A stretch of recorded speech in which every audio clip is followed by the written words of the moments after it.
Okay, so let's go over it real quick. So what's going on well, this source, a couple propaganda pictures, right? Okay, so what's going on, Wyatt? It's anti-Jew propaganda. All right, good. Probably. Yeah, good. So with the Third Reich, we talked about how this already started as Hitler's, even before he rose to power. With Mein Kampf, we mentioned a little bit about that. But as he becomes a Fuhrer, you see propaganda really targeting who is to blame for a lot of Germany's issues after World War One. Right. So again, if you are a Jewish person at this time and you're seeing this propaganda really coming after you, and obviously the Nuremberg laws, Kristall Nacht, right, you can just see how this escalates pretty quick. But at a very young age, we talked about the Hitler Youth, right? We talked about indoctrination. What is indoctrination? What does that mean? Indoctrination. So if you're doctor, go ahead. Go ahead. That like when you trick people's minds to believe something. Yeah, kind of like brainwashing, right? So here you are, showing this presence of this propaganda, this information, even if it's totally false, these stereotypes, which we mentioned with the Hitler Youth. We talked about race science and how they're talking about different ethnic groups, racial groups, and proving, right? That's what they said, this Aryan culture, this Aryan race of the Germans. And with that, again, you can see it in schools, how education was targeted heavy by the Nazis to really reassure these stereotypes, these values within the kids, right? Within the top right picture, you can see blonde hair, right? Okay, obviously you can't see their eyes, but really dictating and promoting this Aryan race mentality. And they're talking about certain stereotypes on the chalkboard, teaching about it, right, within the schools. So that's what that one was pretty much about. And we talked about the Hitler Youth already, so we're going to keep moving through it. But top left picture, what's going on here in this propaganda picture? The top left. Connor, go ahead. I think it's showing all of German's enemies. It's showing that almost like it's the Jews that's running everything. Like the enemies they're the enemies, obviously, like the flag, the ships. The Allied powers, right? Great Britain, United States, Soviet Union, good. But the Jews are fueling them to attack Germany. Yeah, like behind the scenes, right? So they really are behind the scenes, the Jews, and how they're really the enemies of Germany, like we just talked about, the Nazi Party, of the Nazi ideology. Okay, so yeah, you could say that they're behind the scenes, working, operating to challenge Germany's progression, right? You can even say maybe that the Allied powers are protecting the Jews, right? And how this needs to be something where Germany needs to eliminate the Allied powers and destroy them in this war to continue to fight and build this morale for the Germans against the Allied powers in World War II. Chris? So that one basically translates to behind those who made themselves our enemies. There you go. Yeah, there you go. Right. So just what we're talking about with Connor. All right. Obviously behind the scenes, kind of operating the Allied forces, the powers, okay, against Germany. Good, good. All right. The last one here, okay, detailing about religion. So religion's been a huge topic this whole course, really, ever since the beginning with the medieval times. We talked about the Crusades, right? In this case here, you can see with the German family, right? The core family, who's missing? Well, the man. The man's out fighting, out promoting for Germany, the country. And they're looking at religion here in a way of, okay, Jesus on the cross, the crucifix, and oh, who's to blame for Jesus's death? Well, there's many viewpoints that Jews were the reason for it. And they're promoting this, right? They're utilizing religion now to create this hatred, to promote this hatred for this group of people within Germany. So that's what that propaganda piece was about, right? And challenging again this ethnicity and using religion as a system, as an institution to promote these Nazi ideology, right? These viewpoints. All right. Any questions for source 4? All right. I know I'm going through them a little quicker, but we're limited on time. Plus, I want to get going on what assignment we have after this. Perfect. All right, here we go. Source 5. Let's leave it up. Source 5. All right, here we go. Here we go. You guys need a minute to look over this one yet? I know with the pictures propaganda, it was a little bit different, but I'll give you a minute, okay? I'll give you a minute. This is more of an interview, okay? And this was detailing about a Nazi officer being questioned years after about their viewpoints and if there's any sorrow, right, or an apology that needed to be given out. And, well, through the source, he kind of got the message. So I'll give you like a minute to look over it. 2 minutes. and we'll discuss it.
There you go.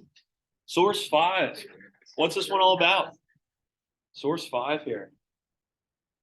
What do we got? Connor? It's about a German SS officer that was in the German concentration camps that killed a lot of Jews, and they interviewed him asking how he felt about it. Yeah, all right. So he's part of this euthanasia program, which in other terms is or just mass killings, right? And somewhat of an assisted suicide, so to speak, right? Where they have these euthanasia programs. There are still some around the world when it comes to people that might be going through a lot of mental disorders and stress, and where they say, oh, this is assisted suicide, which is a lot illegal in many countries. You can only imagine, right? Someone going to a doctor and saying, hey, I'm going through a lot of issues, just end my life painless, right? In a painless way. And it's pretty wild to think about. Obviously, there's a lot of views saying that this should be illegal. This is really wrong to do. Maybe we have a system or institutions that can help with these problems rather than leading to certain death, right? This assisted suicide. But in this case, these programs are to kill off anybody that is undesirable, anybody that cannot work for the Nazi regime, for the concentration camps, for the German country. So in this case here, he was in charge of this, and yeah, this was an interview, right? So he escapes right after World War II. Where did he go? Where did he go? Where did he flee to? Go ahead, Nick. Yeah, right. So South America, which there was a lot of records of Nazi officials, SS, right, that actually fled to South America to escape some of the harsh reality. What would happen to them after World War II? We talked about the Nuremberg trials. We mentioned about how a lot of these Nazi officials were trialed and put to death.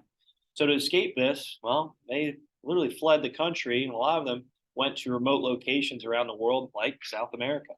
Which, oh, there's so many conspiracy theories out there. Maybe Hitler went there. Oh, geez. Anyway, there's a lot of documentaries kind of questioning it, seeing if he actually fled there, and many other Nazi officials. But anyway, so as they later down the road in 1970, right, or sorry, a little bit like in the 1960s, they caught him then and realized who he was, what he was all about, and what were some of the questions and answers that stuck out to you here in this source.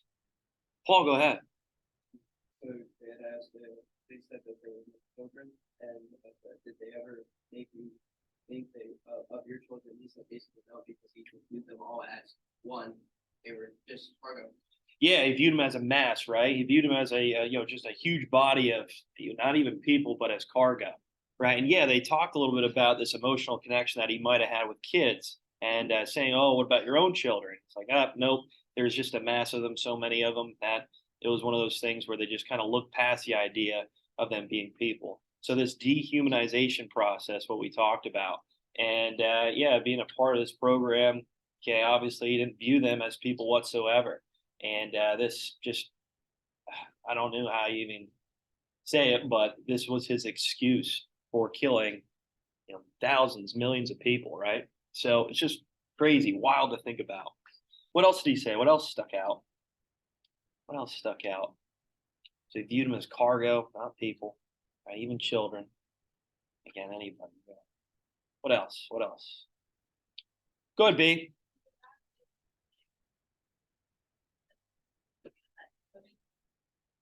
Yeah, right. So yeah, at the end, he talked a little bit about how this was a planned system of measures of how to, go about killing off many of these undesirable people, so they say. And this was just this process that would occur day in and day out, right? And the system was in place to continue through these mass killings. So again, yeah, he said, "No, there's nothing I would change. There's nothing. I don't really feel bad about it." And he just kind of continued on. There's no sorrow for it. There was no apology for it, and I thought that was kind of sick, right? Kind of something to think about, or even afterwards to reflect on the idea of it. After the fall of the Nazi regime, he still has no type of apology for it. All right, what else? Anything else? What did it say about his? He said something about tins. He said something about tins when it came to his diet. What was this all about? What, you guys remember?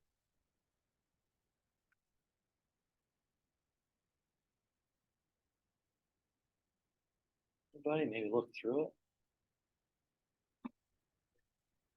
Chris. Essentially, when he left Brazil, there were battles that were looking at the same way that the Holocaust victims had, Yeah. and because of that, I guess that was like the place where the field stuck out and felt like it couldn't be any. Yeah, right. So as he was in Brazil, he was looking at, the cow pens and how they're caged up inside these pens and how they stared at him, how they looked at him. And it kind of remembered in his mind of, these concentration camps as many of the Jews would look at him as he was kind of going about his business. And in this case, yeah, he couldn't eat meat, right? I don't know if he was vegetarian afterwards. I guess he had to have. But that was one of the ways where, yeah, like you said, his guilt kind of stuck out for him. So I thought that was something to note from the source. Pretty wild, pretty wild. Again, I know it's hard to read over some of these sources and look at some of these sources, but yeah, we have to review. We got to talk about it. All right, so that source I thought really stuck out. Again, there's just no sorrow for it, no apology, even after all this time to reflect. And again, he kind of viewed these people as a mass, as cargo, and yeah, that was his excuse for all these killings. No apology, no sorrow whatsoever. All right, last source. Okay, I know I had a few of these pictures on the presentation. Again, pretty tough to look at.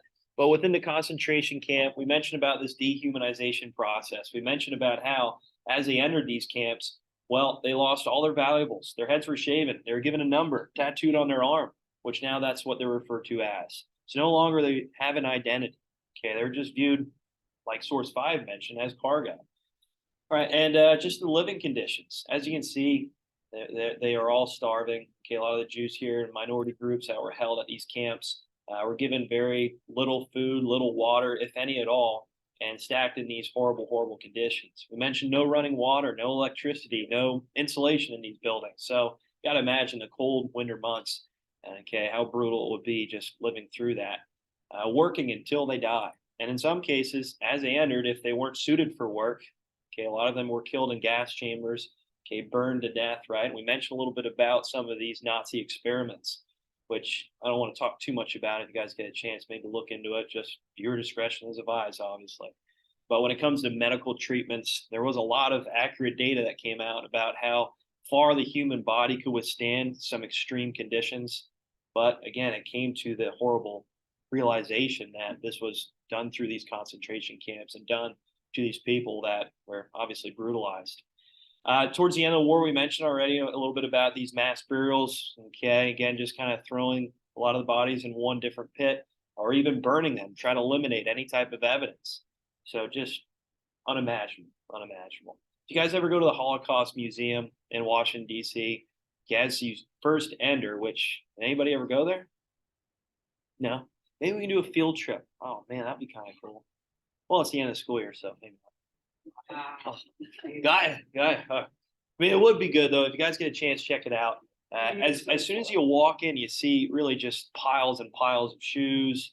There's a quote on the elevator that talks about just really how it was hell on earth, literally, and just the valuables that you see that was collected from the Jews that were entering these concentration camps. It takes your it literally just is unbearable to watch it sometimes. It's hard to walk through the museum to realize what these people actually faced through the Holocaust. And yeah, if you guys get a chance, I recommend getting down there, reading through a lot of the outlets that they have, obviously, for explaining this process and where it all began. So, is there any questions, guys, on these sources? I know I flew through the last four, or sorry, the last three here, 4, 5, and 6. But I'd like you guys to turn that assignment in. If you have it out on paper, again, you can just put your group's names at the top. Okay, you can hand it to me. Or if you did it online, just turn that in. So those that were out for archery, I'd like you to look over the sources. I did record the video lesson. So if you guys want to watch that and kind of detail it as you look through the video lesson, that's fine too. So I did go over them already. Just got to watch the video lesson. Hopefully the video is not blocked. I've been realizing that the videos are like blocked now. Thanks a lot, Mr. Sam Lisa. Anyway, we'll get it. We'll get it. What's up, Alana? Yeah, that's a good